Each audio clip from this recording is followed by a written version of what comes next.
The public news 24 आपके लिए एक स्पेशल रिपोर्ट लेके आया है भारतीय इतिहास को ध्यान में रखते हुए, जिसके कुछ अनछुए पहलू हैं। भारतीय इतिहास के सुनहरे पन्नों में राजा विक्रमादित्य को हम कभी भुला नहीं सकते। उज्जैन के सम्राट विक्रमादित्य चक्रवर्ती सम्राट थे। विक्रमादित्य का नाम विक्रमसेन था।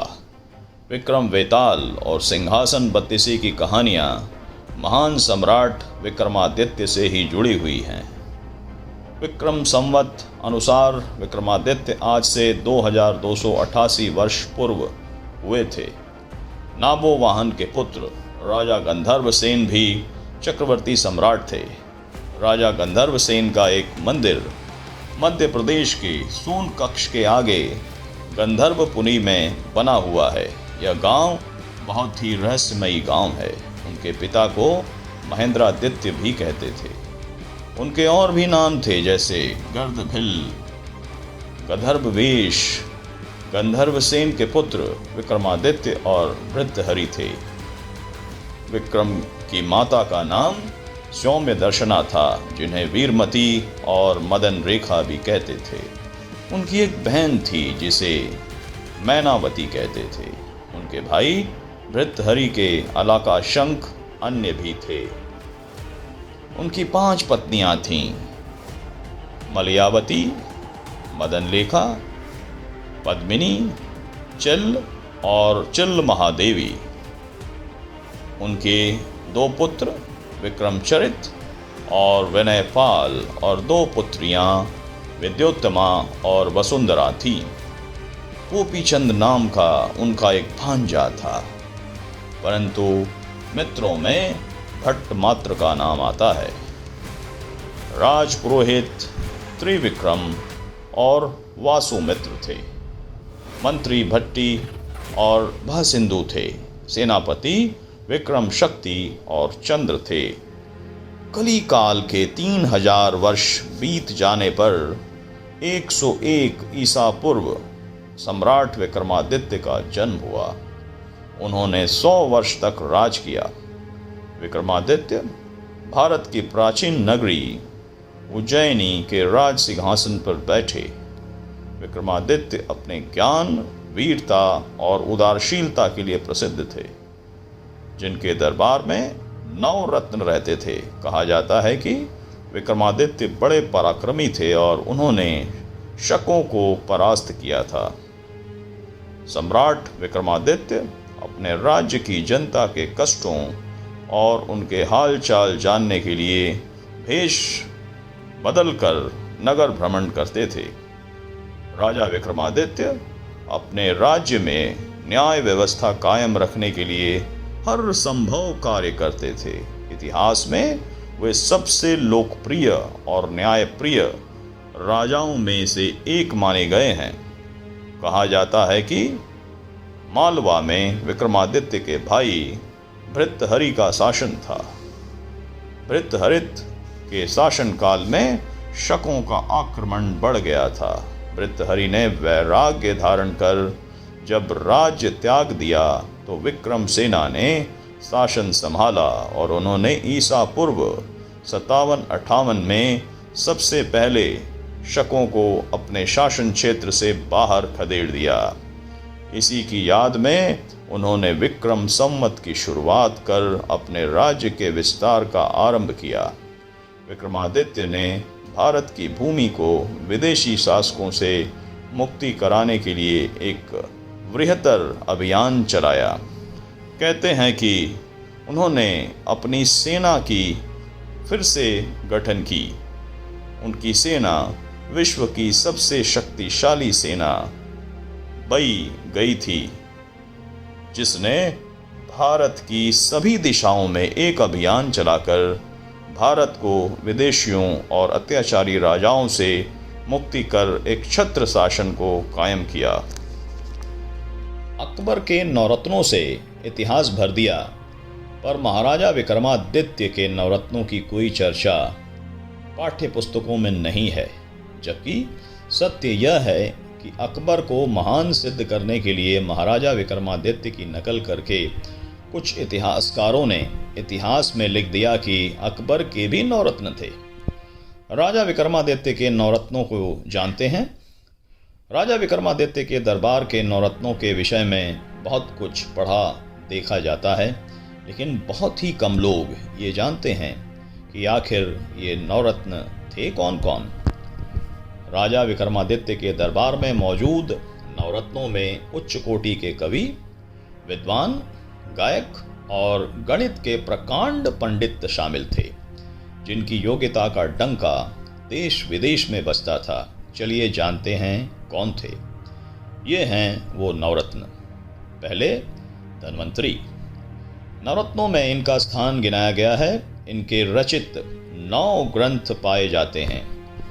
वे सभी आयुर्वेद चिकित्सा शास्त्र से संबंधित हैं। चिकित्सा में ये बड़े सिद्ध हस्त थे। आज भी किसी वैद्य की प्रशंसा करनी हो तो उसकी धन्वंतरी से उपमा दी जाती है। दूसरे छपड़क। जैसा कि इनके नाम से प्रतीत होता है, ये बौद्ध सन्यासी थे। इससे एक बात यह भी सिद्ध होती है कि प्राचीन काल में मंत्रित्व आजीविका का साधन नहीं था, अपितु जन कल्याण की भावना से मंत्री परिषद का गठन किया जाता था। यही कारण है कि सन्यासी भी मंत्रिमंडल के सदस्य होते थे। इन्होंने कुछ ग्रंथ लिखे जिनमें भिक्षाटन और नानार्थ कोश ही उपलब्ध बताए जाते हैं। तीसरे अमर सिंह। ये प्रकांड विद्वान थे। बोध गया के वर्तमान बुद्ध मंदिर से प्राप्य एक शिलालेख के आधार पर इनको इस मंदिर का निर्माता कहा जाता है। उनके अनेक ग्रंथों में एकमात्र अमर कोश ग्रंथ ऐसा है कि उसके आधार पर उनका यश अखंड है। संस्कृत तज्ञों में एक उक्ति चरितार्थ है, जिसका अर्थ है अष्टाध्यायी पंडितों की माता है और अमरकोश पंडितों का पिता। अर्थात यदि कोई इन दोनों ग्रंथों को पढ़ ले तो वह महान पंडित बन जाता है। चौथे शंकु। इनका पूरा नाम शणकुक है। इनका एक ही काव्य ग्रंथ भूनाभ्युदयम बहुत प्रसिद्ध रहा है, किंतु आज वह भी पुरातत्व का विषय बना हुआ है। इनको संस्कृत का प्रकांड विद्वान माना गया है। पांचवे वेताल भट्ट। विक्रम और वेताल की कहानी जगत प्रसिद्ध है। वेताल पंचविंशति के रचयिता यही थे, किंतु कहीं भी इनका नाम देखने सुनने को अब नहीं मिलता। वेताल पच्चीसी से ही यह सिद्ध होता है कि सम्राट विक्रम के वर्चस्व से वेताल भट्ट कितने प्रभावित थे। यही इनकी एकमात्र रचना उपलब्ध है। छठे घटनपर। जो संस्कृत जानते हैं वो समझ सकते हैं कि घटनपर किसी व्यक्ति का नाम नहीं हो सकता। इनका भी वास्तविक नाम यह नहीं है। मान्यता है कि इनकी प्रतिज्ञा थी कि जो कवि अनुप्रास और यमक में इनको पराजित कर देगा, उनके यहाँ वे फूटे घड़े से पानी भरेंगे। बस तब से ही इनका नाम घटनपर प्रसिद्ध हो गया और वास्तविक नाम लुप्त हो गया। इनकी रचना का नाम भी घटनपर काव्यम ही है। यमक और अनुप्रास का यह अनुपमय ग्रंथ है। इनका एक अन्य ग्रंथ नीतिसार के नाम से भी प्राप्त होता है। सातवें कालिदास। ऐसा माना जाता है कि कालिदास सम्राट विक्रमादित्य के प्राण प्रिय कवि थे। उन्होंने भी अपने ग्रंथों में विक्रम के व्यक्तित्व का उज्जवल स्वरूप निरूपित किया है। कालिदास की कथा विचित्र है। कहा जाता है कि उनको देवी काली की कृपा से विद्या प्राप्त हुई थी, इसलिए इनका नाम कालिदास पड़ गया। संस्कृत व्याकरण की दृष्टि से यह कालिदास होना चाहिए था, किंतु उपवाद रूप में कालिदास की प्रतिभा को देखकर इसमें उसी प्रकार परिवर्तन नहीं किया गया जिस प्रकार की विश्वामित्र को उसी रूप में रखा गया। जो हो, कालिदास की विद्वता और काव्य प्रतिभा के विषय में अब दो मत नहीं है। वे ना केवल अपने समय के अप्रीतम साहित्यकार थे, अपितु आज तक भी कोई उन जैसा अप्रतम साहित्यकार उत्पन्न नहीं हुआ है। उनके 4 काव्य और 3 नाटक प्रसिद्ध हैं। शकुंतला उनकी अन्यतम कृति मानी जाती है। 8वें वराह मिहिर। भारतीय ज्योतिष शास्त्र इनसे गौरवास्पद हो गया है। इन्होंने अनेक ग्रंथों का प्रणयन किया है। इसमें बृहजातक, सूर्य सिद्धांत, बृहस्पति संहिता, पंचसिद्धांति मुख्य हैं। गणक तरंगिणी, लघु जातक, समास संहिता, विवाह पटल, योग यात्रा आदि आदि का भी इनके नाम से उल्लेख पाया जाता है। 9वें यानी कि आखिरी वररुचि। कालिदास की भांति ही वररुचि भी अन्यतम काव्यकर्ताओं में गिने जाते हैं। सदुक्ति, करणामृत, सुभाषितावली तथा साणंधर संहिता इनकी रचनाओं में गिनी जाती है।